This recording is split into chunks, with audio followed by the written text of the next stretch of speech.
Flex your business with an American Express Business Gold Card. You'll earn 4 times membership rewards points on your top 2 eligible spending categories, like transit and electronics, each month, on up to $150K in combined purchases per year. Plus, you can now earn 3 times membership rewards points on flights and prepaid hotels booked on AmexTravel.com. Terms and points cap apply. Learn more at americanexpress.com/business-gold. Amex Business Gold, built for business by American Express. This episode is brought to you by Amazon. Sometimes the most painful part of getting sick is the getting better part. Waiting on hold for an appointment, sitting in crowded waiting rooms, standing in line at the pharmacy, that's painful. Amazon One Medical and Amazon Pharmacy remove those painful parts of getting better with things like 24/7 virtual visits and prescriptions delivered to your door. Thanks to Amazon Pharmacy and Amazon One Medical, healthcare just got less painful.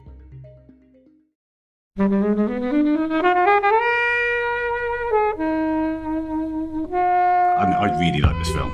I think Goodfellas and Casino are my 2 favourite, but this is reasonably high up for me. The F-bomb features 185 times, apparently. Well, forget about it.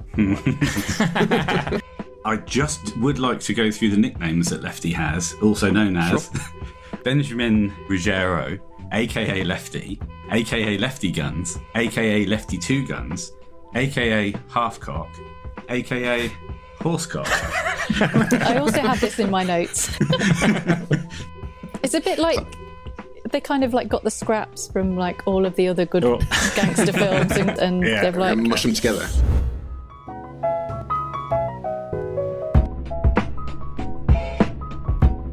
Hey everybody, and welcome to this episode of Flixwatcher podcast. We're joined by Sam. Hello. And Ben. Hi, how you doing? And Helen. Hello. And we're going to be talking about Donnie Brasco. Thank you, as always, to the mighty people for the mighty, mighty tunes. And thanks to Ben from Rockwood Audio for his awesome editing skills. Please do remember to write a review and rate us on Apple Podcasts, anywhere you can do where you listen to the podcast, because it really does help us. And you can join in the conversation with us on Twitter at FlixWatcherPod and on Instagram at Flixwatcher.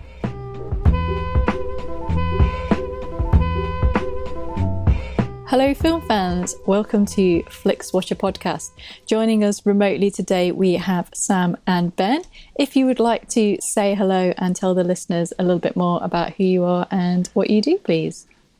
We are 2 brothers who talk about the Red Hot Chili Peppers and drink beer while we're doing it and have a whale of a time.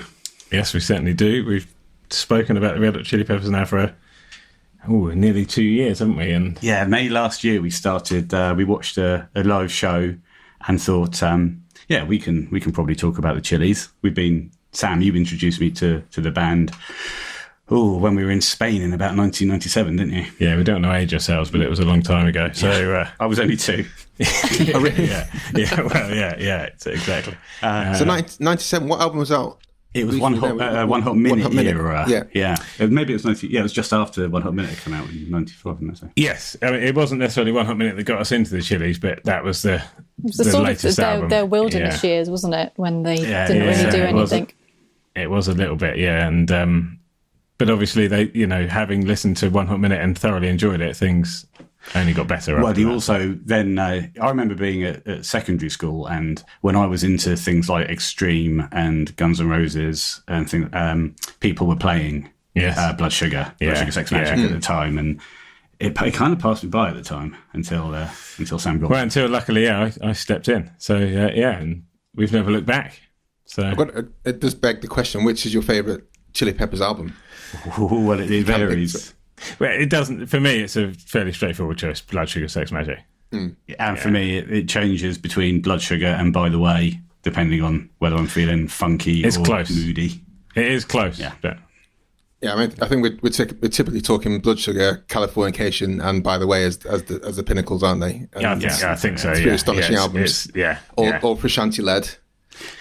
Well, not Led, but no. But obviously, it's an exciting time because he's back in the fold. COVID obviously has stepped in and got in the way a little bit, but January was very exciting for us and for everyone that who listens to the Chili's. So it's a good time to be doing a Chili's podcast, that's for sure.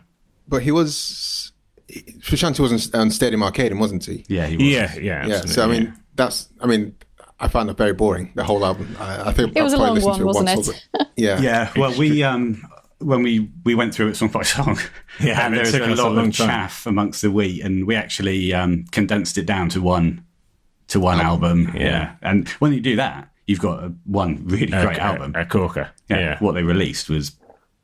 Yeah, well, it was too much, but I've always defended it. I'd rather have all of that and be able to make my own choices about what I listen to. But you have always been an advocate of the one album. That's why I'm a big J&R fan as well, and they didn't need to release 2 Use Your Illusion albums. There's one great album there. Yes, yeah. There's only one good double album in my books, and that is Songs in the Key of Life by Stevie Wonder. So I know people are White Album fans, and Stadium Arcadium and Bullet with Butterfly Wings are just like, pick your 10, 12 best songs and put it together. In my experience, most double albums are 50%. Yeah, 50% unnecessary. Yeah. Well, the story of The Clash is a double album, even though it's a compilation album, so I count that as being my favourite double album because everyone's a banger, but not strictly one that they made as a double album. But it is two CDs together. It's in. It's fine. Okay, we're here talking about films today, and the choice was from you guys was Donnie Brasco, which is your choice, Sam. Yes, indeed. Yeah. Can you tell us first of all why you chose it and give us a synopsis in 1 minute or less? Yes. Well, I chose it. I always look back on Donnie Brasco. It came out in '97, and it was the sort of time when I was really getting into films a bit more seriously, and I watched it then, and I always think back on it as being a great film. So when I was given the chance to choose something, it sort of stood out. It loosely is based on the true story of FBI agent Joseph Pistone, who, using the alias Donnie Brasco, infiltrated the Bonanno crime family in the 1970s. It follows and tells the story of how he did it, focuses on his relationships inside and outside of the mob, and the consequences that had on his life. So, yeah, that's the premise. I'd use the term loosely. Fairly loosely. Fairly loosely, yeah. Apparently it's 85% accurate, according to Pistone. He said that's what he said. Who knows which bits? Well, and what about the other bits? That's good. It's not often you get a percentage on a true story. That's helpful. Thank you, Joe. So I wonder how accurate it has to be for them to be able to put, this. Well, it does say based, doesn't it, on a true story? So it doesn't say it is a true story. I think one of the things as well is how much of a liberty can you take before you lose an audience who might know about the drive of the actual true story. I think Cody has spoken about that before. How much? Yeah. Do you need to have the basis of the true story? How much you can elaborate? How many characters can you condense and down into one? I think it works there. I'm definitely more than Kobe, the person who gets offended by made up bits put in.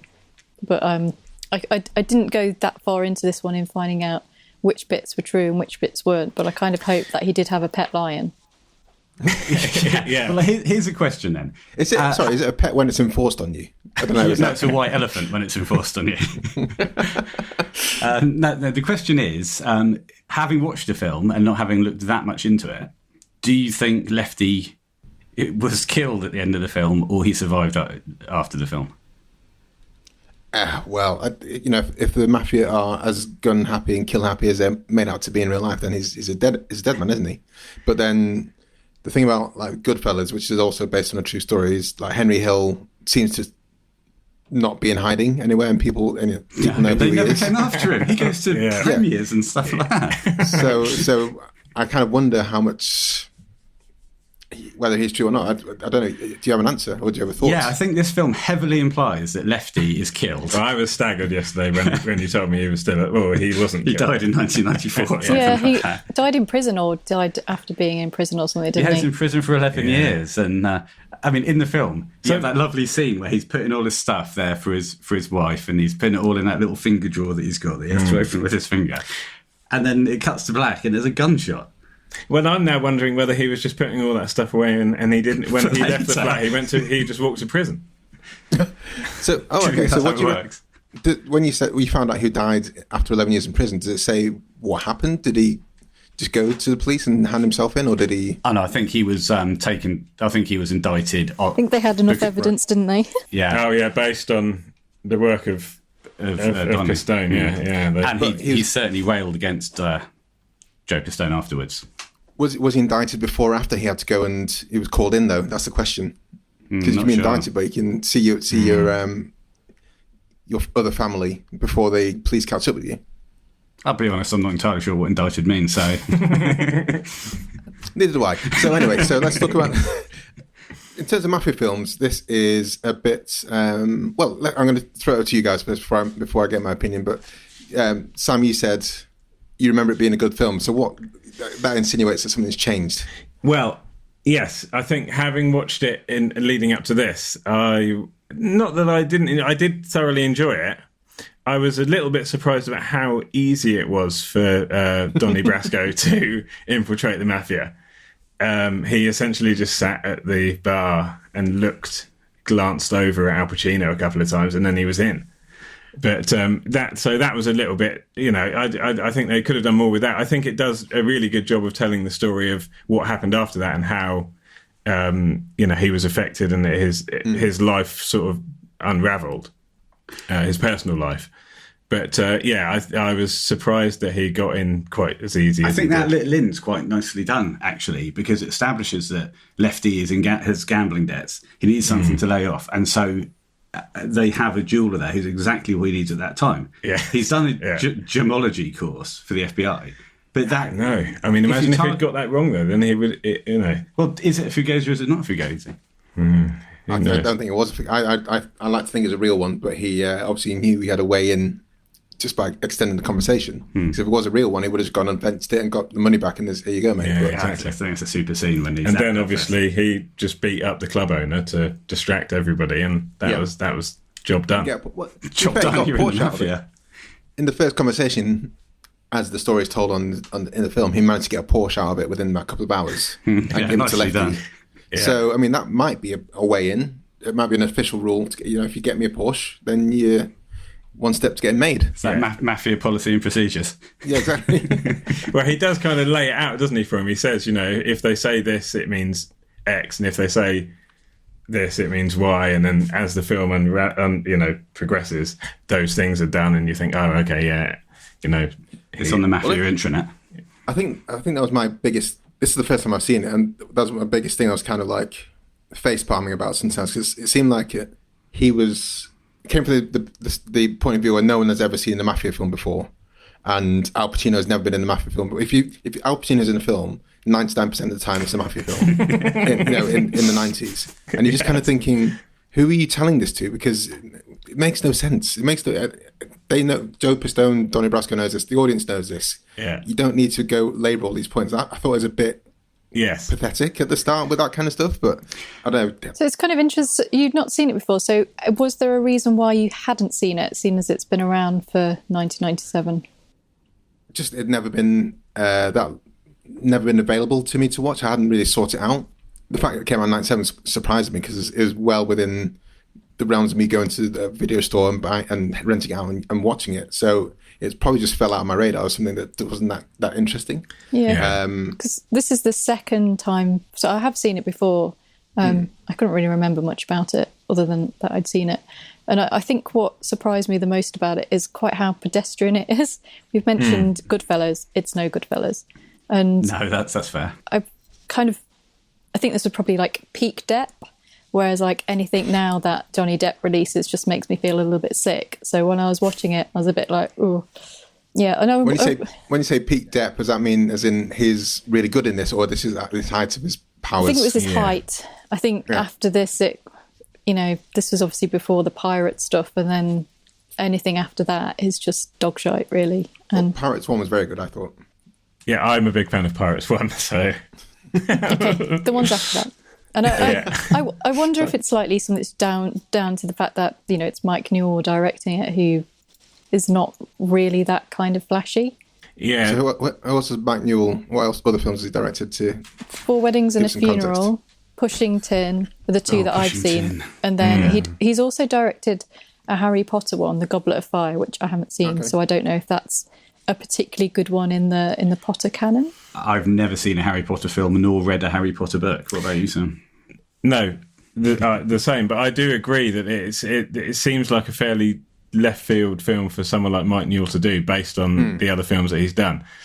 And I also agree that it is fairly pedestrian, and you do have to stick with it. I think that it does.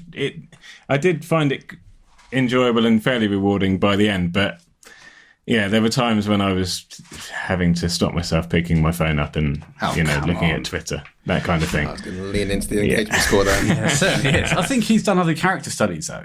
Mike Newell. Pushing Tin is essentially, that's one of the first DVD I ever bought. I bought it from an off license.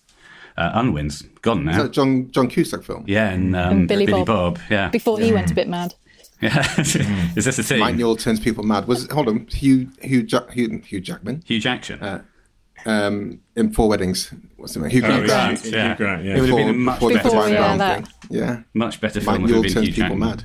Maybe he's the one that's got to J.K. Rowling. Anyway, You pushed Hugh Grant into Divine's arms. yeah, exactly. So you mentioned about how easy it was for him to kind of get into the mafia. So it got me thinking about another good Scorsese film, The Departed, where there's obviously no spoilers, but kind of like the double undercover thing, and they go to quite a lot of lengths in that film to kind of check that the new guy isn't like an undercover cop, whereas in this film no one's like, hey, new guy, who are you? Like, it's okay. these strange things keep happening, like it could be you. And there's like none of that. Al Pacino, Lefty does check with somebody who's having a shave. He checks with the other two guys. He says, who's he? Jilly. Oh, he checks with the barber, but he also checks with the other two, who's he? Oh, he's the jeweller, he's fine. But they sit with him every day, and they knew who he was. So I don't understand how Lefty didn't know who he was as well. But that's true. They're always in the same place. Yeah, they go everywhere together. And should you be suspicious of anyone who doesn't want to take their shoes off? I know. Yeah, but I think that's actually a really well done part of the film, because just before that you've got the musical montage, and it establishes then that he keeps his tape recorder in his boot. And then pretty much the next scene after you've shock got that horror. He is required to take his Chekhov's tape recorder. Yeah, I know, but I haven't seen it for a few years, and I was concerned at that point. If I was a mafia man, if that's the correct terminology, if I was Sonny Black, it is. I would check people who wore cowboy boots just for that purpose. Well, but I think it's a good scene, and he got out of it fairly. It's a hard scene to watch. I think it's a. Well, you say that it is, but this is an 18. Is it? And, and there's nothing in it. Yeah, exactly. I was as well, because there's really nothing in there to make it an 18. I don't think. Yeah, but I think you go and chopping through a guy's leg. He's got his boot on. Oh, yeah. He does keep his boot on. But it's still grim. Yeah. He could have taken that boot off. We've established he likes cowboy boots. Yeah. He could have kept that boot. Sonny Red's boots. What do you think? I mean, there are some. It's quite pedestrian, but there are some scenes of violence, I guess, which perhaps amps it up to an 18, at least in 1997 terms. Maybe reconfigured to. Yeah, in fact, Netflix has only recently started using those certifications, haven't they? Because it used to be like mature plus or something. It seems that now they're using the same as the BBFC. As their categorization. It's a 15 if it's released nowadays. Then that's top end. Right. There's a lot of swearing, but the F-bomb features 185 times apparently. What? Forget about it. That features 28 times. Yeah. Forget about it. Was this the film that? So there was a period, and Helen asked me about what was my understanding of Donnie Brasco at the time, but there was a period when lots of people were saying forget about it, but I just thought that was from other mafia movies. But in this time, literally every other sentence to exhaustion. And of course they do dedicate a scene to it as well. So with Paul Giamatti. Yeah, great. I love that scene. Yeah, well, that clears it up, I think. I know. Hey, what's forget about it? It's like, come on, mate. Come on. Paul, you're cleverer than this. It's a thing. But I think that was probably the earliest I've seen Paul Giamatti, and also good to see Tim Blake Nelson. And we'll talk about Tim Blake Nelson in a different episode, maybe. But I quite like seeing character actors where they were they didn't have any kind of notoriety or fame around them. It's always good going back and seeing them for the first time. Go, oh, that's where they started. That's good. That's cool. Tim Burton's very smiley in this film. I quite like that. A bit too much. Yeah, he should be knackered. He's for the job he's doing. He shouldn't be that cheerful. But they do chuck him with Budweiser, don't they? And it foams up when Giamatti opens it. It's one of the bugbears. Do not throw me a can of beer. Right, that's true. But actually, I was listening to the Truman Show episode leading up to this, and of course, he popped up in that as well. So yeah, he was kind of in a lot of really good films around this time and establishing himself. So yeah, so this is Truman. So I think the first thing I saw him in was Private Parts, but I can't remember what year that came out. Pig Vomit. Yeah. That was. I think it was the same year as this. Yeah, possibly. It's Private Parts. The Shock Jock. The Howard Stern movie. Howard Stern, yeah, okay. But he's Pig Vomit in it, which is very unfortunate because obviously every film that I saw after it with him in, I just used to yell, "It's Pig Vomit!" Which I'm sure he probably got that when people would like see him in the street and casting directors and everything. Yeah. Hey, Pig Vomit. So, what do you reckon about the main cast then? Because I think this is another kind of one of my bugbears. Like Bruno Kirby, was it supposed to be Joe Pesci and? Was that who they tried to? They did try to get Pesci. Okay, well there you go. And so I was just like, Bruno Kirby's a bit cuddly. Pesci's not a big guy, but he still has that kind of presence where you're kind of scared of him. Yeah. And Bruno Kirby just doesn't have that. Michael Madsen was like, is it? Really? It's kind of like, it's Mr. Blonde casting. Yeah. It's a bit like. They kind of like got the scraps from like all of the other good gangster films and good like undercover cop films, and they've like mush them together and managed to throw together a reasonable film. I think. Well, apparently Johnny Depp was cast because like he kind of looks Italian. Is Michael Madsen Italian as well? I don't think so. I think he's just got dark hair. That's what it takes. So it's pretty much on the back of Al Pacino as the gangster, and I didn't buy Johnny Depp in it. Like I said, Madsen, no. Bruno Kirby, no. All this is going badly. Yeah. What about Anne Hesh? Or how do you pronounce the name? Is it? Oh yeah, that's how I pronounce it. Okay. Yeah. I was going to say the same thing if I said it first. So. But I think she's, I think she did a pretty good job actually. I think she's fine. I think it's something that you could have built up more. That's an interesting story about how life undercover in the FBI affects your home life and your personal life. Oh yeah, but if they'd made a film about that, you'd have been like, "This is a ridiculous film. Why isn't it more about what was going on when he was on it?" I want to see how she arranges the cupboards. What was that cereal thing? Yeah, did we get to the bottom of that? Well. It's not explored enough. That was the sequel, Donnie. Serial Brasco. Yeah. But I think, the Sopranos came out around this kind of time as well, didn't it? And that came from a different angle of the family life, as in your wife and kids, and also the family life is in the mafia family. So I think there is something in that in terms of the other side of the undercover, because you always see the, I don't know, quote unquote sexy side where they've got to infiltrate and they've got to learn, they might have to kill someone, but that's part of the course to get the indictment, which we still don't know what that means. We'll look it up later. But I think there is something to that, and I think Anne Heche's character she did okay. Yes. But she was always going to be the annoying partner who is not allowed to know what's on the other side. And I thought that bit where she hit the $300,000 was a bit weird. That whole section is strange because he goes in. She wants a divorce. They're struggling with the counselling. He goes in and hits her. And I thought at that point, but the first time I saw it, I imagine that's probably the end of that marriage for sure. But then it's all fine moving forward. Maybe I don't know if that's true or not. I didn't look into it that deeply, but it's a funny arc. What do you reckon, Helen, to Anne Heche's Mrs. Pistone? Yeah, but she did kind of feel a little bit like a side character. That it's definitely more kind of more on his relationship with Lefty, and it's kind of odd because it doesn't really kind of explore that. It kind of comes across that Donnie's having quite a good time. he's quite enjoying this, and he's kind of really getting into it. And there's not really much internal conflict or kind of like, you know, I just had to saw someone up. I feel really bad about it. It's just a bit like another day on the job kind of thing. There's the part where it's his daughter's. There's a ceremony of some sort for his daughter. I'm not sure what it is. Confirmation. Yeah, and the other people that say, "Oh, Donnie's got held up in snow," right? But you can't. This has been years, right? And they never see him. Where the hell do they think he is? Well, he's caught up in snow again. Oh, he's got another flat tire. Yes. Well, you know, wherever he is, the weather is terrible. I would like to actually see the documentary about this, because it is. These kind of things do interest me, and I would like to know more about the undercover side of things and what you have to go through.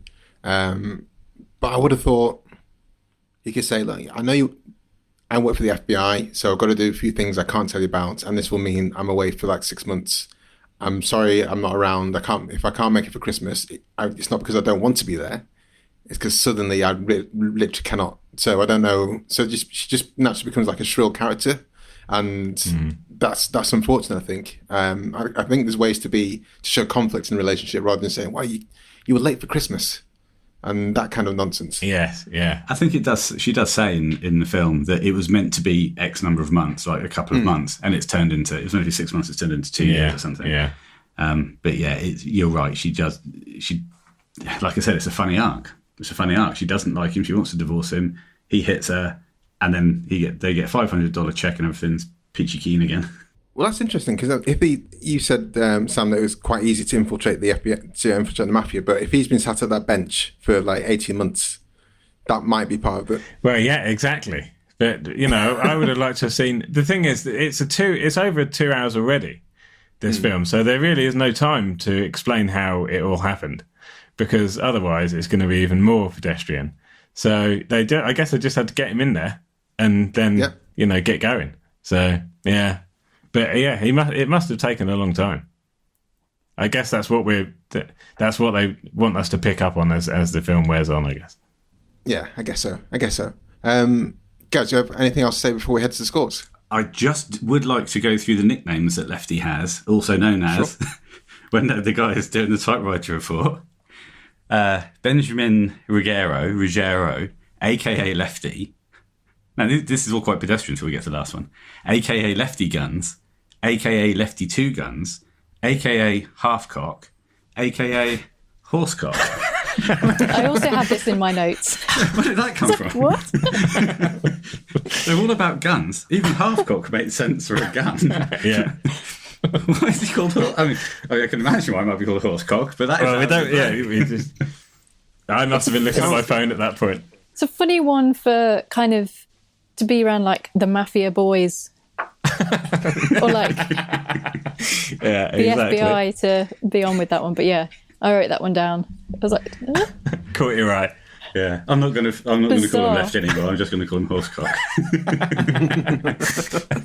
Yeah, I like one thing I did like about this in terms of Pacino, because it was Pacino, not to 11 necessarily, but it was, you know, high up there in the scale. But what I quite liked about it is that typically in mafia films, the gangsters are portrayed of having like a big house and lots of money, and they're always living a life of luxury. But this one, it seemed Lefty was very much down on his luck, or, you know, this thing's playing into his mind. He's got problems with his son. He hasn't got much money, or whatever money he has, it kind of throws it away. And the flat he lives in, the apartment he lives in, isn't that nice in any way, shape, or form. So I thought that was quite an interesting take for someone who's quite high. It was a made man, presumably. I think there's a lovely. What are your thoughts? There's a lovely bit where he talks to Donnie when they're first going down to the club, and he's talking about keeping your money in a roll, and you put the big notes on the outside essentially, and then at the end when he's putting everything in that little drawer, he puts his roll in, and it's a $5 bill on the outside, and it just shows how far he has fallen and how much he owes. Yeah. The VIG is $300,000 a week. That he owes Sonny Red. $3 grand. Yeah, no, $3,000. Yeah. Sorry, the boat was $300,000. but throughout the entire film, Lefty is constantly trying to get him as a gangster. He's trying to get in there, and he constantly fails, and eventually Johnny Depp's character is introduced, and he's left in the background staring in, and you know, you just get the feeling that combined with the flat and everything like that, he's just He's down on his luck. Yeah, he is. A bit of a loser. Yeah, Just not a very good mob boss. No, not at all. So It's not really this one isn't really an advert for being a gangster, whereas obviously Goodfellas is sort of a little bit in that it's quite exciting at the start, and he at least gets like a good table at a restaurant, whereas this is a bit like, bit hard work. Don't really make that much money. Parking meters. Yeah, exactly. I know, it's just very sad, wasn't it? It just seems to be a constant struggle. So yeah, I'm not. I was before I watched this. I was thinking about a career change, but now, I'm thinking about sticking to my day job. Okay, with that, let's head to the scores. Hello, I'm Sam Pay. And I'm Martin Zoltz-Orstwick. And we are the two hosts of a podcast called Song by Song, where we listen every week to a track by the musical artist Tom Waits. You might know him for his gravelly voice, very nice, his appearance in films, but also his multi-decade spanning career involving blues, jazz, and all sorts of other kinds of experimental music. So we're basically like a book club for Tom Waits, and if that sounds like your cup of tea, you can find us at songbysongpodcast.com or wherever you get podcasts.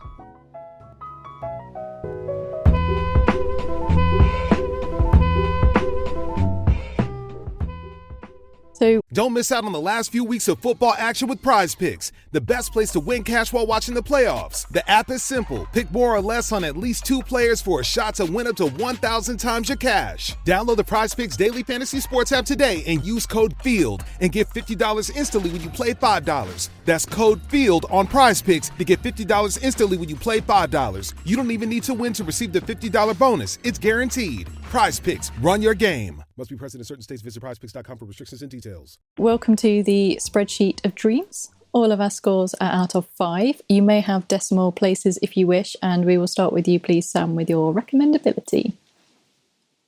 I thought it was going to be higher, but I think I'm going to go for a 3.8, just because, it didn't inspire me as much as it used to. Ben? I think for recommendability, I really like this film, so I'm going to go for a 4. I think it's a film I think most people might enjoy. It's not for my mum or my grandma, but I'm going to go for a 4. Straight 4. Helen? I'm going to go a little bit lower, a 3.5. I think it's definitely got its audience, but it's no Goodfellas for me. Yeah, I'm going to join Sam with exactly 3.8 as well. I think it's good I've seen it, but in the pantheon of gangster films and also TV series, including things like the first few series like Boardwalk Empire, for example, it's not up to scratch, but it's still, it's fun. Al Pacino is in good form. I kind of just, blur your eyes at everything else that goes around it, I think. It's an interesting take on the gangster film. And also interesting take on the kind of the undercover side of things as well. Repeat viewing score, Sam? Again, I think I previously may have placed it higher. I'm going to go... I don't think I won't be watching it again anytime soon, so I think it's going to have to be quite low, maybe a 3.1. And I think that might be quite generous. So, how many times have you seen it? Over the years, quite a lot. I mean, when it first... I remember I became a serious DVD collector in the early 2000s, and this was one that I snapped up pretty quickly. And I used to think it was an absolute cracker, but I guess just grown up a little bit, and now it's just a 3.1. So that's it. Ben, I think I've probably seen this 5 or 6 times. I will watch it again. I do enjoy it. Yeah, I think I'm going to go for 3.85. So, Ben, you've seen the most upperness at the moment. Which are your favourite gangster films, or which gangster films do you put ahead of this one? Well, Goodfellas and Casino are my 2 favourite gangster films. They're both masterpieces, and I actually prefer Casino over Goodfellas. And this isn't... What I like about this is, as Helen said, it shows the less glamorous side. They're not in Vegas. They're not doing swanky walkthroughs to get to the front of the stage. Horsecock, as I now call him, is a bit of a loser. And he's down on his luck. It's not much fun. Even when he arranges he arranges that lovely boat. Well, he arranges it, Donnie does. Even when that happens, the first thing that happens is he gets it gets pulled out from underneath. Yeah, it gets bypassed. And I think Goodfellas and Casino are my two favourite, but this is reasonably high up for me. Helen. Yeah, I'm definitely a lot lower than you guys. I mean, I've definitely seen it once, but I've never ever wanted to go back to it, which is kind of weird because I've seen Goodfellas loads and Casino as well. Casino is that funny one where it's amazing and yet it's sort of disappeared. Like it's never been on Netflix and it's never really had kind of the sort of revival that Goodfellas had. And out of the two, quite a lot of people have never seen it, or if they have, they only have like a vague memory of it. So if someone said, do you want to watch Donnie Brasco or do you want to watch Casino? It'd be Casino. It would be for me as well. I think I've got all I need from this, so I'm going to give it a 1. Sorry. Okay. I'm going to go for 2. I'll watch it again, and I think it's kind of one that I can watch without really having to pay much attention to it. And that's why it'll be on. It'll be something that I need to do stuff in the lounge, and it's good to have that kind of thing on and just laugh whenever they say, forget about it. Forget about it. And you can't watch the film and not stand in front of me and go, hey, forget about it. Could make a drinking game. You could do, absolutely. I'm sure there are. Just Google forget about it drinking game. Donnie Brasco drinking game. I've never seen Casino. I can't remember seeing it. I must have seen bits of it, but it just hasn't landed in my head properly. And I think it's just because, again, with Donnie Brasco, it was like it came out and then I didn't get a DVD or didn't watch it straight away, and then if you don't watch it within a year, it kind of falls away. And as Helen said, now with the revival of other things, it just maybe hasn't appeared on Amazon Prime or Netflix or wherever. It's disappeared. It's kind of a weird one, isn't it? I wonder if there's some kind of like it's conspiracy. It's worth licensing or something, because it's not even like available for rent on Prime or anything like that. So it's a really strange one, and I can't remember ever getting a DVD of it. And obviously, I had a DVD for Goodfellas, and I don't know where it's gone. But Marty, if you're listening, yeah, well, I've definitely got it on DVD. Yeah, I've got the double disc. Yeah, and have you? Yeah. Because, of course, Goodfellas was famously one you had to turn over. Wasn't it? Yeah, cardboard case. Yes. So I lent it to my sister, and she'd never seen it. And she came back and said, I said, what did you think of it? And she said, well, it didn't really make any sense. And she'd only watched the second half. She was the second half first. Just the second half. So, but yeah, there wasn't many Turners, back in the day, but that was one of them. It started abruptly. Yeah, I think that's the first time I watched it was a Turner, and I remember it annoyed me enough that I didn't watch it again, because why would I do that? It's like a TD. It's like even cassette tapes auto turn. Yeah. I'm just going to try and find out where we can find Casino, and I'll make a bid to try and watch it in the interim. But yeah, 2.5, small screen score. Well, I think actually this is where it looks upon favourably for me. I can't imagine that it was particularly much better if you watched it in the cinema. So I'm going to give it a 4. You said that very highly. Yeah. I'm going to give it 4. I think if it is going to be good, it's going to be good on the small screen, so I'm going to give it a 4. Ben? Yeah, I'm a little bit higher, 4.5. I can't imagine that it would give you much more in the cinema. So, Helen? I'm going to give it a 5. I don't think there's anything that would... It's good about it. No, and then it's kind of weird, because it's got like that weird kind of typewriter, factual documentary...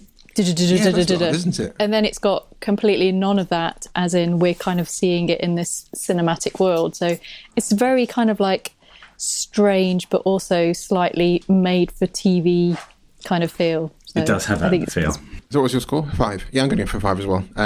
No reason to see this in the cinema in any way, shape or form. Engagement score, Sam.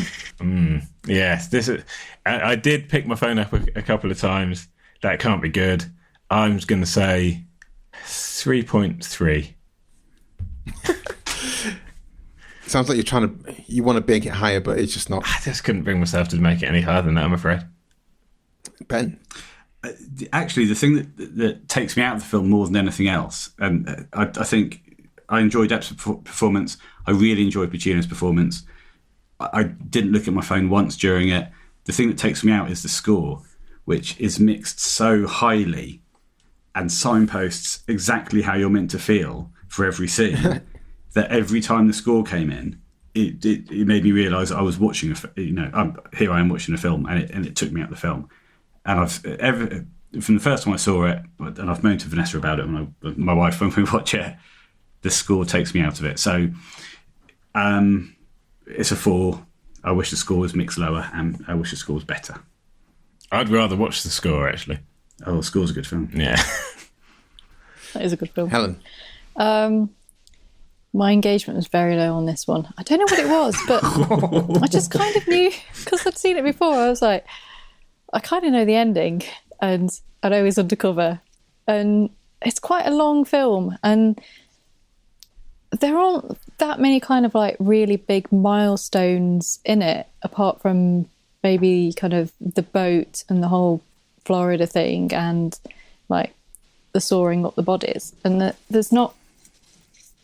I guess that sometimes trailing some mafia people is not as exciting as some of the other ones.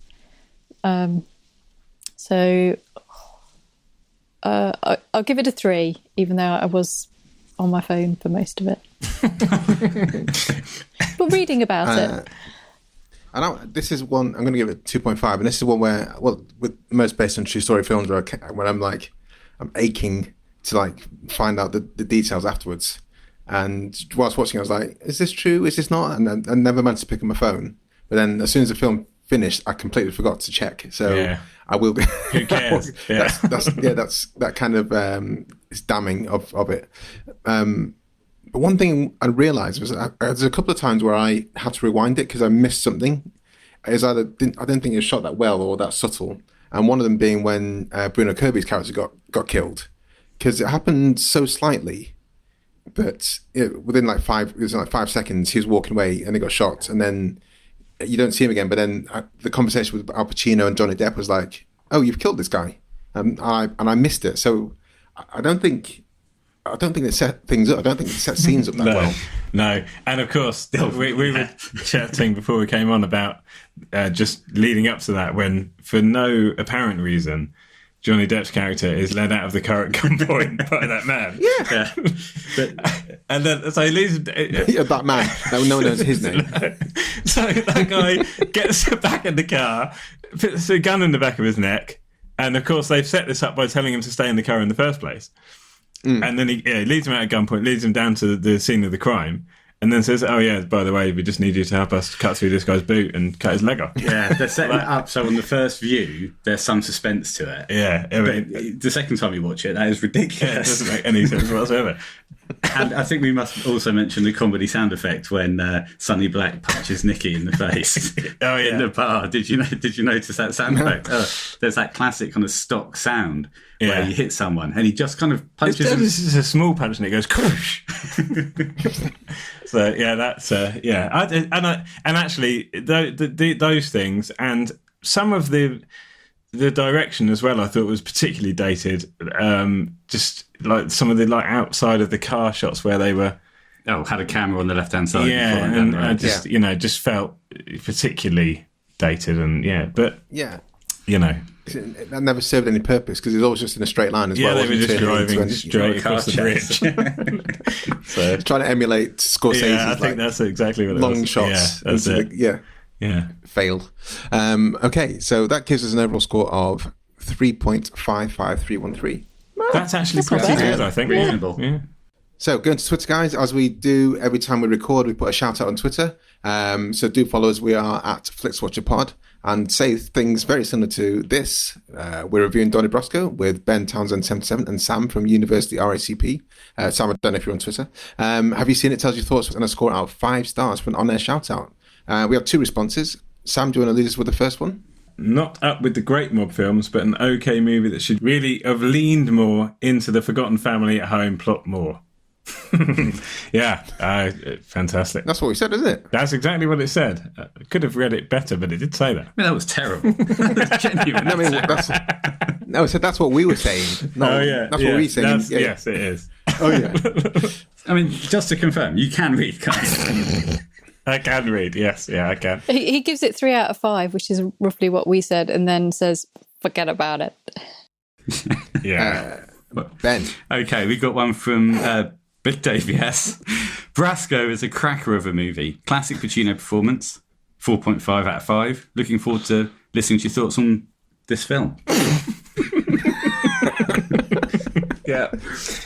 Cheers, guys. Well, thanks for giving us your thoughts, guys. Tell people where I can find University Speaking and say goodbye to the listeners.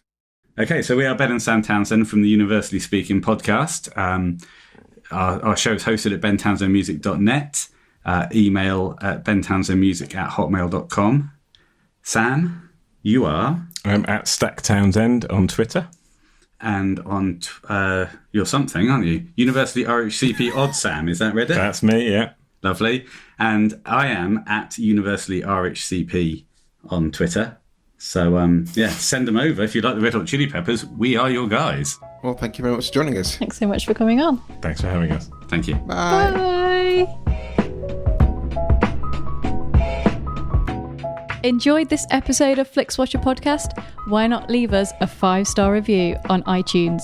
You can also follow us at FlixWatcherPod on Twitter, and we're at FlixWatcher on Instagram.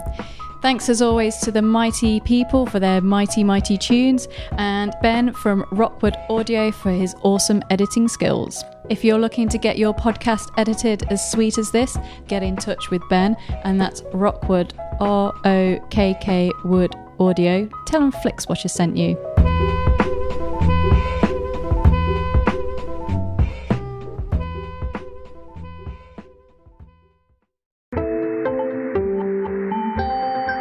You just heard a Stripped Media production.